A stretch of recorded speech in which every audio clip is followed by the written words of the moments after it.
예전에 친구 두 사람이 오랜 휴가를 맞아서 이제 같이 여행을 하게 되었다 합니다. 자동차를 타고 여행을 하게 되었다는 거예요. 길을 가다가 휴게소에 들려서 이제 식사를 하게 되었는데 갑자기 문이 열리더니 아주 흉하게 생긴 사람이 들어오더래요.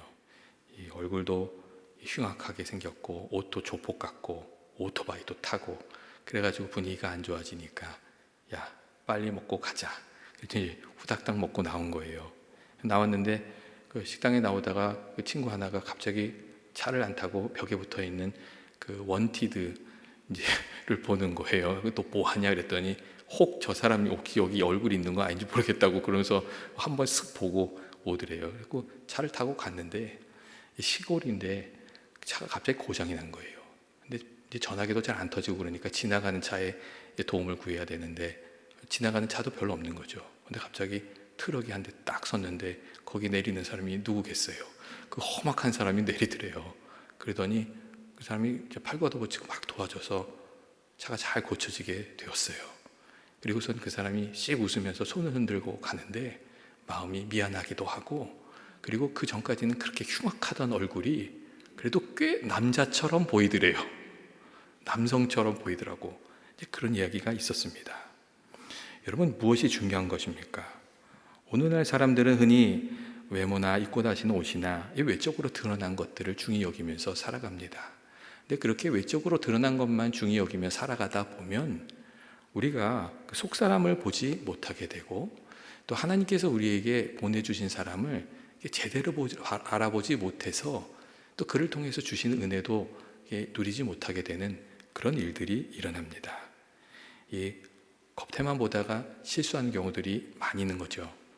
사울 왕이 번번이 하나님 앞에서 잘못을 범하자 사무엘 선지자가 이 사울 왕을 위해서, 이스라엘 백성들을 위해서 눈물을 흘리면서 기도했던 것 같습니다.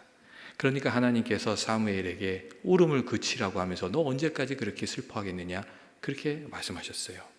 1절의 말씀을 보면 그런 얘기가 나오지요. 하나님께서 내가 이미 사울을 버려 이스라엘 왕이 되지 못하게 하였거늘 내가 그를 위하여 언제까지 슬퍼하겠느냐. 너는 뿔기름을 채워가지고 가라. 내가 너를 베들레헴 사람 이새에게 보내리니 이는 내가 그의 아들 중에서 한 왕을 보았느니라. 그렇게 말씀하시는 것을 볼 수가 있습니다. 사무엘이 사울 왕을 위해서, 그 나라를 위해서 기도했던 거죠. 그리고 하나님의 명령을 받은 사무엘은 하나님의 말씀대로 이제 기름 부음을 받을 왕을 세우려고 이새의 집에 갔습니다. 그리고 오늘 말씀을 보면 그곳에서 너무 멋진 청년들을 만났던 것을 우리가 또 알 수 있어요. 첫째 아들 엘리압을 만난 사무엘은 그 모습을 보고 속으로 생각했다는 거예요.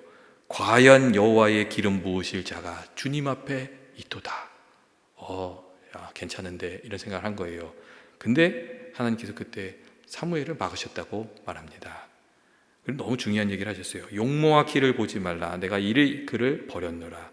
내가 보는 것은 사람과 같지 아니하고 사람은 외모를 보거니와 나 여호와는 중심을 보느니라. 하나님 그렇게 말씀하셨습니다. 하나님한테 중요한 것은 겉사람이 아니라 속사람이라고 하나님 그렇게 말씀하신 거죠. 그리고 엘리압에 이어서 둘째인 아비나밧도, 삼마도, 이새의 아들들이 7이 다 지나가는데 하나님께서 이 사람이다 이렇게 말씀하시지 않으셨어요. 그러니까 사무엘이 이새에게 당신 아들이 여기 다 있습니까? 아니 그렇게 물었어요. 그러니까 이새가 막내가 있는데 양을 치고 있습니다. 그렇게 이야기하고 사무엘이 그를 불러오라고 이렇게 얘기했습니다. 그리고 사무엘이 다윗에게 만났을 때 하나님께서 그에게 기름 부으라고 하셨고, 사무엘은 다윗에게 기름 부어서 이스라엘의 다음 왕으로 세우게 되었습니다. 그리고 오늘 성경에 보면 그 기름 부음을 받을 때 하나님의 영이 그때부터 다윗과 함께했다고 그렇게 말해주고 있습니다. 하나님께서 무엇을 보고 다윗을 왕으로 세우셨다고 말씀하신 겁니까? 하나님께서 겉사람이 아니라 다윗의 속사람을 보고 그 마음의 중심을 보고 그 마음 씀씀이를 보고 하나님의 사람으로 세우셨다고 그렇게 이야기하고 있습니다. 여러분, 우리가 사람을 보는 기준이 어떤가 하는 것이 참 중요하지 않습니까? 우리가 사람을 이렇게 만날 때 어떤 기준으로 사람들을 이렇게 분별하는지 이런 것들이 사실 우리 인생을 살아가는데 참 귀한 지혜가 됩니다. 이 중국의 진시황의 그 아버지 자초를 진나라의 왕으로 만들었던 이 여불이라는 사람이 있었어요. 그러니까 우리가 진시황은 알지만 진시황의 오른팔과 같았던, 그를 정말 이렇게 든든하게 세워줬던 이 여불이라는 사람을 잘 모르거든요. 근데 이 사람이 사람을 세우는데 지혜가 있었는데 육컴론이라는 거가 있었어요. 근데 6가지 기준으로 사람을 보았다는 얘기예요. 근데 첫 번째가 무엇이냐면 이 사람이 무엇을 즐거움으로 삼는가 하는 것을 살폈다는 거예요. 이가 뭘 좋아하는가. 그래서 그 사람이 좋아하는 것이 이렇게 속되고 삭되고 이렇게 좀 그런 것이 되면 이 사람의 인격이 그렇구나, 그렇게 생각하고 그 사람을 쓰지 않았다는 거예요. 그리고 둘째는 뭘 살폈냐면 고통이나 어려움이 찾아왔을 때의 반응을 보았어요. 특별히 무엇을 봤냐면 그 고통을 어떻게 뚫고 나가는가, 이겨나가는가 하는 그 고통을 이렇게 이겨나가는 어떤 내적인 힘을 살펴보려고 했어요. 우리가 일을 하다 보면 어려움이 생기지 않습니까?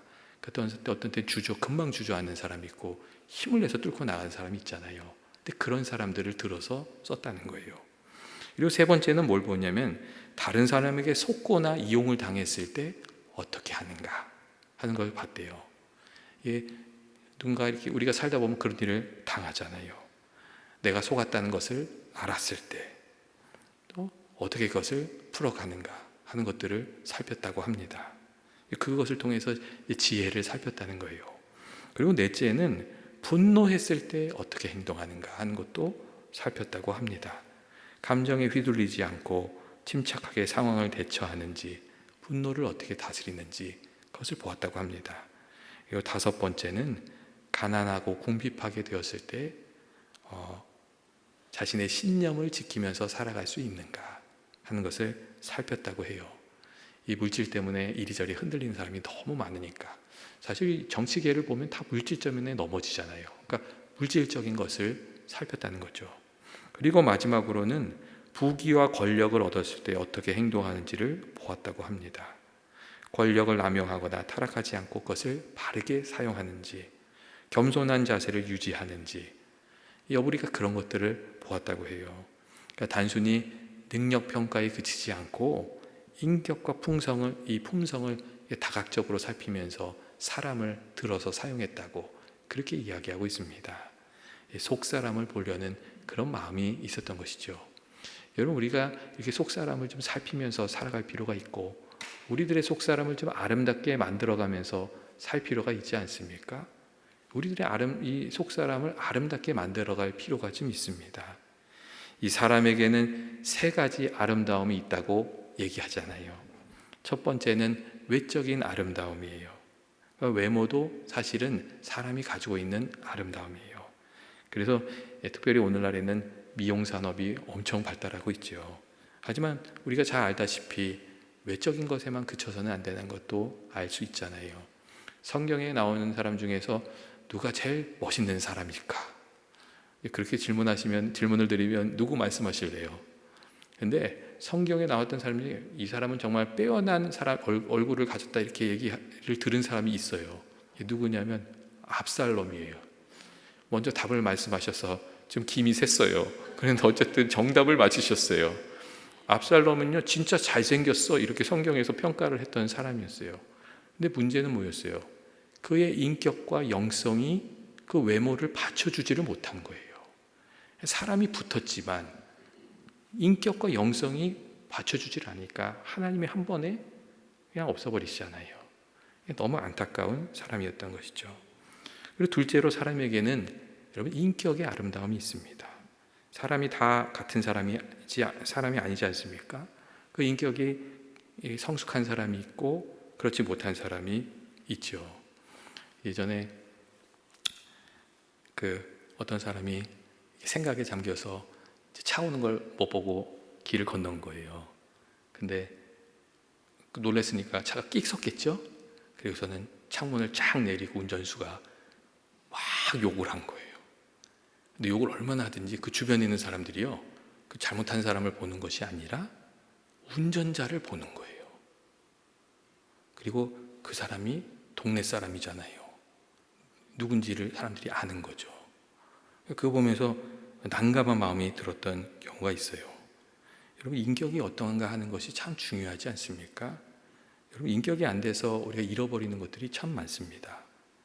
세상적으로 조건이 좋아도 너무나도 이기적이거나 난폭하거나 그 마음이 아주 속된 사람, 저속한 사람들을 만나면 그들과 이렇게 같이 하는 것이 참 쉽지는 않습니다. 그래서 우리가 인격의 아름다움을 이렇게 갖고 가는 것, 그게 필요하죠. 그리고 셋째로, 사람에게는 영적인 아름다움이 있습니다. 이 사람들과 이야기를 나누면 이렇게 이분은 참 믿음이 좋은 분이시구나, 그런 느낌이 들 때가 있어요. 어려운 상황인데도 겸손하고 흔들리지 않는 믿음을 보여주시는 분들, 그런 분들을 보면은 이분 참 좋은 믿음을 가지셨구나, 그런 생각하면서 하나님께서 이분의 길을 꼭 반드시 열어주시겠다, 그런 이제 생각이 듭니다. 어떤 분은 마음이 부드럽고 사랑이 많은 분도 있어요. 그러면 하나님께서 이분에게는 복을 주시겠다, 그런 생각이 들어요. 여러분, 고넬료가 사실 그렇게 복을 받은 사람이잖아요. 이방인이었어요. 그런데 자신이 점령한 유대 사람들을 불쌍히 여기고 그들에게 긍휼을 베풀고 자비를 베풀었어요. 그러니까 하나님께서 그 선한 마음을 귀하게 보셔서 베드로를 보내시잖아요. 그래서 복음을 듣게 하고 성령을 받게 하고 하나님께서 그렇게 하셨거든요. 이 베푸는 이들에게 하나님 주시는 은혜가 있다는 것을 고넬료가 보여줍니다. 그리고 어떤 분들은 또 마음에 그 신실함이 있는 분들이 있어요. 하나님에 대한 특별한 마음, 진실한 마음, 그런 분들이 이렇게 느껴지는 분들이 있어요. 그러면 하나님께서 이분들은 참 귀히 여기시겠다, 그런 생각이 드는 것이죠. 여러분, 하나님께서는 다윗의 마음속에 무엇이 있다, 무엇을 보셨기에 그를 이렇게 기름 부어서 왕으로 세우셨을까요?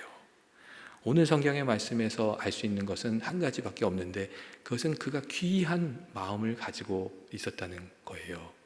그런데 다윗의 일생을 이렇게 살펴보면 그가 어떤 마음, 하나님 보시는 어떤 귀한 마음을 가지고 있었는지도 좀 알 수가 있어요. 다윗에게는 하나님을 경외하는 마음이 있었어요.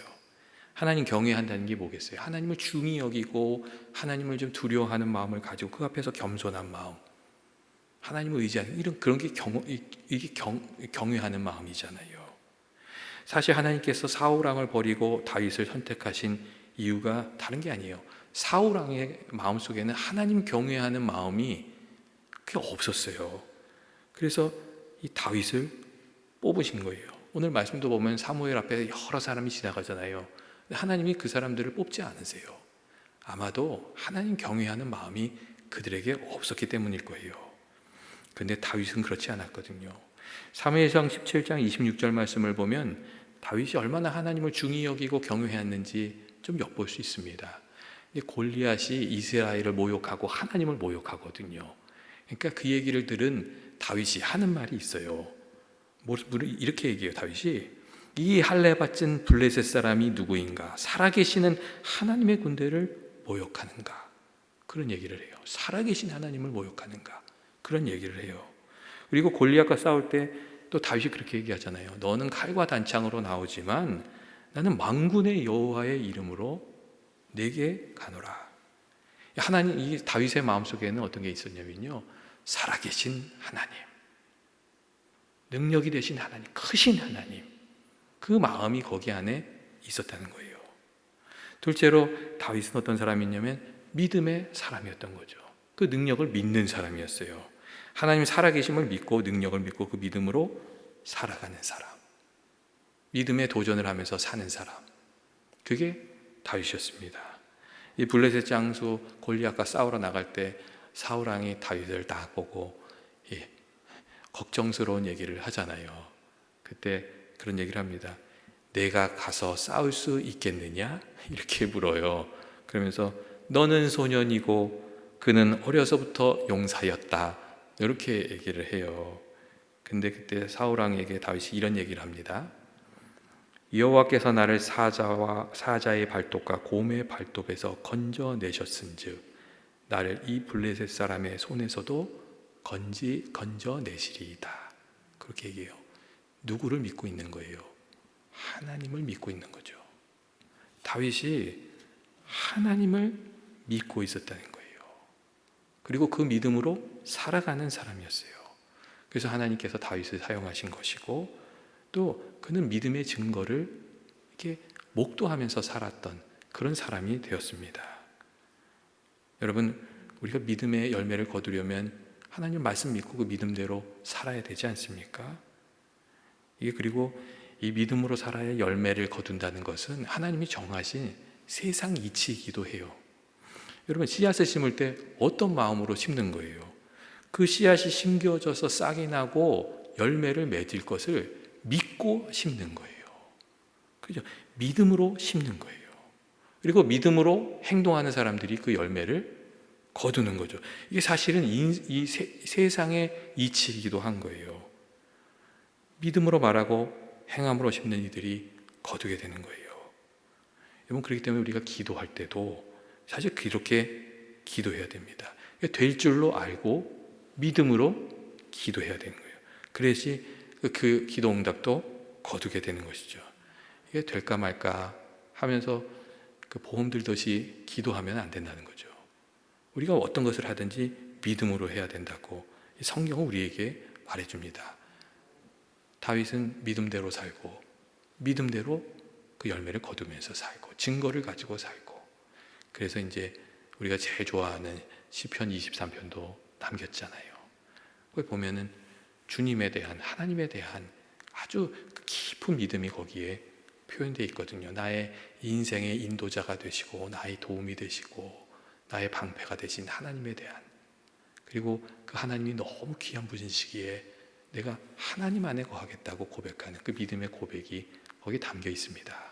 그가 믿음으로 살았기 때문에 그 고백을 남길 수가 있었던 것이죠. 그리고 셋째로 하나님께서 다윗에게 보셨던 것은 하나님을 향한 열심이었어요. 이 잠언 8장 17절 보면 이런 말씀이 있지 않습니까? 나를 사랑하는 자가 나의 사랑을 입으며 나를 간절히 찾는 자가 나를 만날 것이니라. 이것은 지혜에 대한 말씀이기도 하지만 하나님에 대한 말씀이기도 합니다. 하나님을 사랑하는 자가 사랑을 받고 하나님을 찾는 자가 하나님을 만나는 거예요. 예수님을 대적하고 그리스도인들을 박해했던 사도 바울이 부르심을 받아서 쓰임을 받은 이유가 어디 있을까요? 저는 때때로 그런 생각을 합니다. 사도 바울이 예수님도 몰랐고 또 그래서 믿는 사람들 박해했지만 그 내면에는 하나님에 대한 열심이 있었기에 하나님이 그를 부르셨다고 그렇게 생각을 합니다. 여러분, 다윗도 하나님을 향한 열심이 있었던 사람이었어요. 그가 하나님께 찬송을 드릴 때 어느 정도 열심히 불렀는지 아시죠? 옷이 벗겨질 정도로.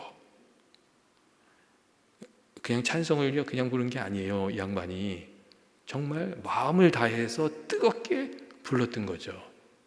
그러니까 옷이 벗겨질 정도로 하잖아요. 그리고 하나님을 향한 그 열심이, 그는 정말 특별한 사람이었어요.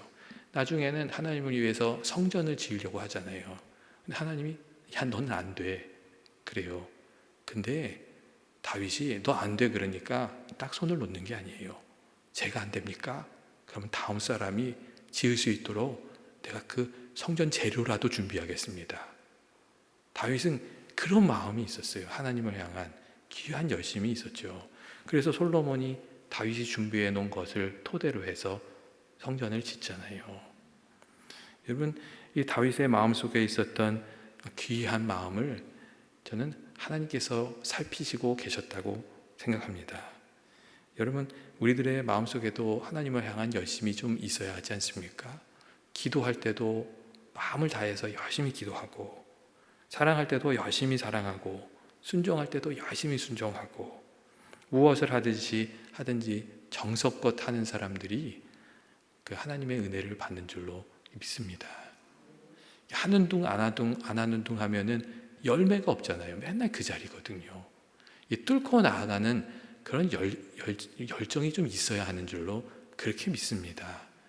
그리고 하나님이 마음 씀씀이가 좋은 사람들을 또 사용하시는 것이죠. 제가 이제 마지막으로 한 가지 얘기 나누려고 하는데 이런 얘기가 있어요. 이게 비가 오면 이렇게 지붕이 새는 그런 교회가 있었대요. 그러니까 교인들이 이제 손을 좀 다 안 댄 거죠. 근데 교회로 가는 길에 비가 오면 이렇게 비가 이렇게 물이 안 빠져가지고 진흙탕이 되고 그랬대요. 근데 하루는 목사님이 교회 가려고 딱 나왔는데 그 벽돌이 군데군데 놓여 있는 거예요. 그래서 그 벽돌을 군데군데 밟고 이제 신발이 안 젖고 교회로 들어갈 수가 있었어요. 근데 교인들도 다 그 벽돌을 밟고 들어간 거죠. 근데 매일매일 벽돌 숫자가 늘어나는 거예요. 그래서 며칠 지나고 나니까 그 한 3분의 1 정도 벽돌이 그 길을 이렇게 교회 가는 길을 이렇게 채운 거예요. 그래서 어떤 사람이 이런 일을 하나 이 목사님이 궁금해졌어요. 아침 일찍 일어나가지고 누가 그런 일을 하나 갔더니 그 교회 주일학교를 다니는 12살 소년이 존이라는 소년이 있었는데 그 소년이 그 일을 하고 있더래요. 이 아버지를 일찍 여의고 어머니를 도와서 이게 벽돌 공장에서 일하던 이 소년이었는데 이 교회를 가는 길에 비가 오면 늘 진창이 되니까 이걸 내가 좀 어떻게 해보겠다 그래서 벽돌을 매일매일 조금씩 발라다가 거기에 깔은 거예요. 그래서 목사님이 너무 감동을 받아가지고 교인들한테 이 이야기를 했고 또 감동을 받아서 교인들이 다 힘써 힘을 모아가지고 교회도 고치고 길도 다시 깔고 그렇게 했다는 이야기가 있어요. 그리고 이 소년이 나중에 어떤 사람이 됐냐면 그 백화점 왕이었던 존 워너메이커 그 사람이었어요. 여러분 이 존 워너메이커가 그리고 그냥 부자로만 산 게 아니고 평생 하나님의 사람으로 살았습니다. 그에게 가장 가까웠던 친구가 무디 목사님과 피어선 선교사였어요. 그의 오랜 친구이며 지지자가 되어 주었던 거죠. 저는 그분이 그렇게 살 수 있었던 것은 그의 마음 씀씀이가 달랐기 때문이라고 생각합니다. 오늘 성경의 말씀이 우리들에게 이야기해 주고 있는 것은 무엇입니까? 하나님께서 우리들의 마음을 살펴보신다고 그렇게 말씀하고 계십니다. 그리고 우리 마음 씀씀이를 귀히 보이신다고 그렇게 말씀해 주고 계십니다. 우리가 간절히 기도하면 하나님께서 그 안타까워하는 마음도 살피시고 우리가 주님을 사랑하는 마음으로 간절히 하나님께 나아가면 주님을 찾는 그 귀한 마음도 살피시고 우리가 넉넉히 주변 사람들을 돕고 이렇게 섬기면서 살아가면 그 사랑의 마음도 하나님께서 살피시고 이렇게 마음을 살펴주신다고 이렇게 말씀해주고 있습니다. 하나님이 기뻐하시는 마음이 무엇일까? 그 마음을 품고 기도하고 헌신하면서 살아가는 저와 여러분 되시길 원합니다. 그래서 하나님이 내가 기뻐하는 사람이다. 그 이야기를 살면서 몇 번은 그래도 들을 수 있는 저와 여러분 되시기를 원합니다. 같이 기도하겠습니다.